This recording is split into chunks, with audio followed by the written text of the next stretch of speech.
One really cool way that we can try to start approximating sort of transcendental or even algebraic sorts of expressions, especially numerical type, is by trying to use a local linear approximation of a known value.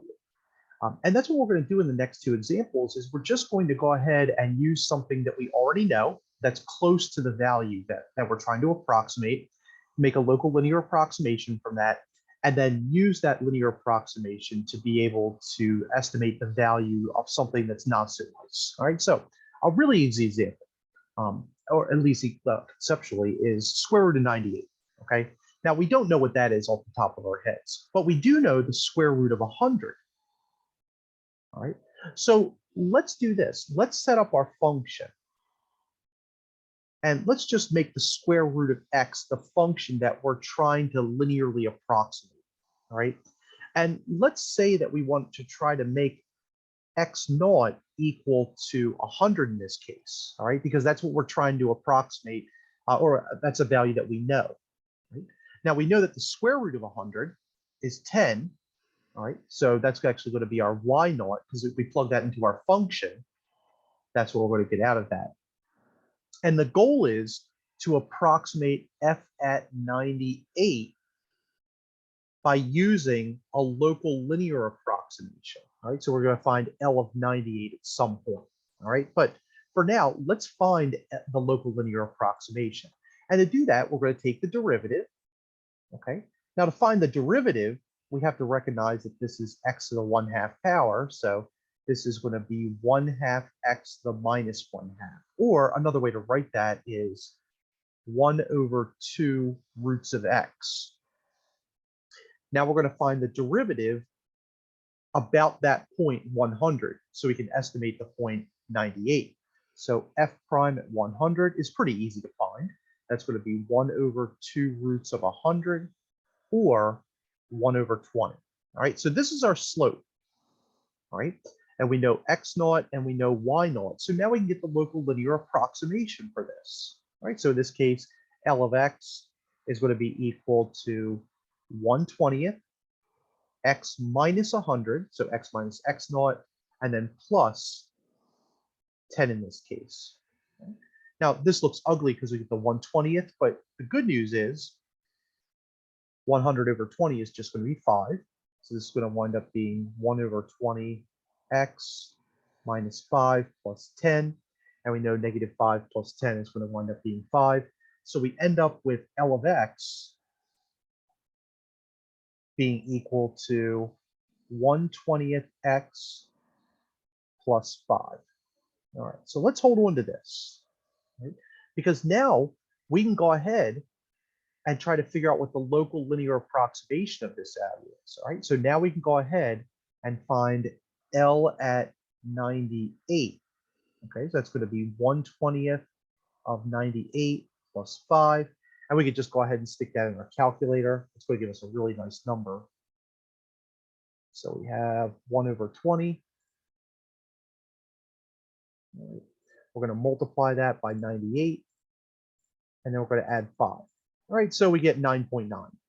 All right, so our local linear approximation for this is 9.9. And that's supposed to be about the square root of 98, which makes sense because it should be a little less than 10. And 9.9 is a little bit less than 10. Let's find the approximation in the calculator. Okay, so the square root of 98 according to our calculator.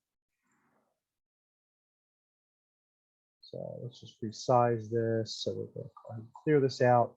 So we have 98. We're going to take the square root of that.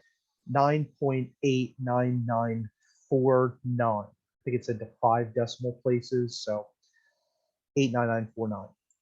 Right, so this is going to be approximately 9.89949. All right.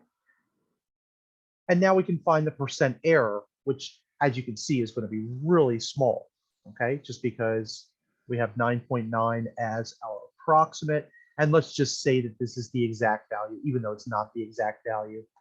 And so our percent error is going to be 9.9 minus 9.89949 divided by 9.89949 times 100%. So let's just put that in our calculator.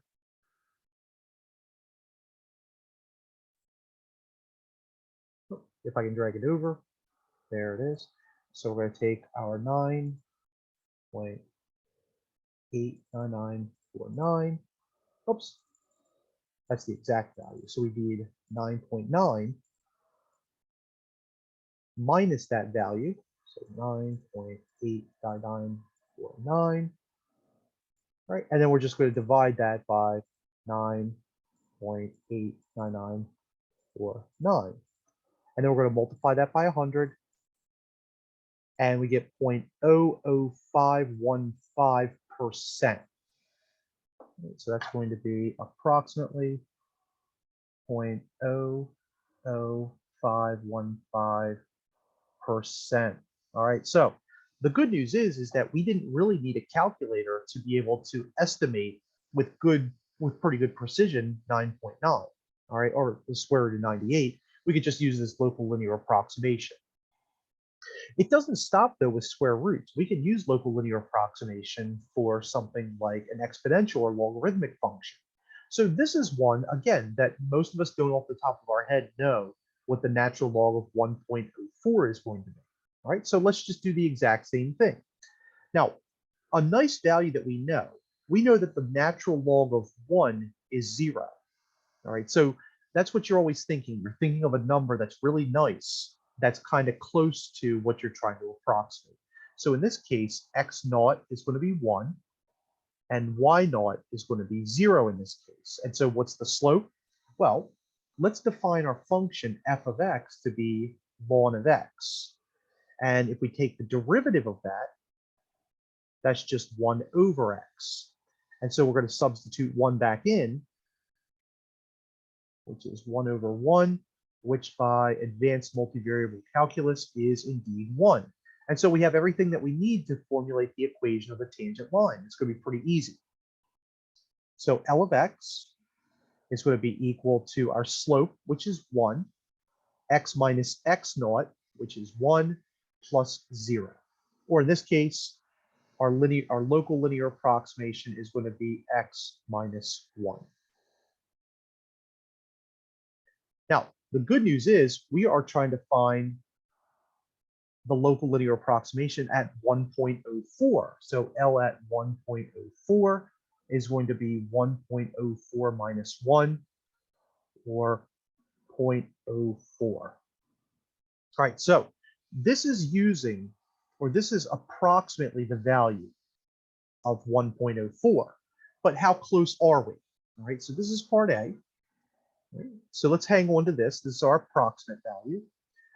The exact value, or in quotation marks, the exact value, we're just going to use ln of 1.04 in our calculator. So we just type in, let's clear this out, and we have 1.04. We're going to find the natural log of that, and that's 0.03922, and that's 5 decimal places, 0.03922. All right, so 0.03922. All right, and that's really good news because that number, which we're going to use as our exact value, is really close again to that 0.04. All right, so last thing we're going to do is we're going to find the percent error. That's going to be the absolute value. We already know the formula of our approximation, which is 0.04. We're going to use this as the exact, and we know it's not the exact.